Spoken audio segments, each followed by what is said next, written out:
নমস্কাৰ বন্ধুসকল, কি খবৰ তোমালোকৰ? মোৰ 3 নম্বৰ ব্লগটোলৈ তোমালোকক স্বাগতম জনাই তেন্তে ব'লা ভিডিঅ'টো ষ্টাৰ্ট কৰোঁ। গাইজ, আমি আজি তিনিটা বা দুজনী আৰু মই লগ খাইছোঁ আৰু আমি তিনিটা লগ খালে মাংস চলিব। হয় চোৱা, মাংসৰ কাৰণে কাটি আছে আমাৰ সৰু বাই। কি কাটিছে? আলু আৰু পিঁয়াজ। চোৱা মুখখন এবাৰ সেইজনী আৰু ডাঙৰ বাক দেখুৱাই আছে। লেটছ গো।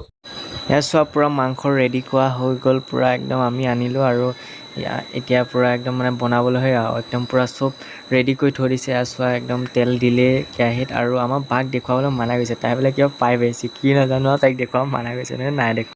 এয়া চোৱা, মাংস হৈ আছে লাহে লাহে পূৰা একদম উতলিছে আৰু হ'বই এতিয়া মাংস বনোৱা। ফাইনেলি মাংস হৈ গ'ল। আমাৰ ডাঙৰ বাই বনাই আনিলে, ইয়াক খাবলৈ দিছে, টেষ্ট কৰিবলৈ দিছে। এনেকৈ কোনে কোনে খোৱা কোৱাচোন? আমি কিন্তু খাওঁ দেই, একদম মাংস বনাইছে যে টেষ্ট কৰি খাই অলপ। এয়া পূৰা মাংস দি খালোঁ আৰু ভাত লাষ্ট টাইমত, আৰু এয়া বাহঁতেও খাই আছে। আৰু ভিডিঅ'টো যদি ভাল লাগিলে লাইক এটা কৰি দিব। আজিৰ কাৰণে বাই বাই। মই লগ পাম নতুন এটা ভিডিঅ'ত। Bye bye.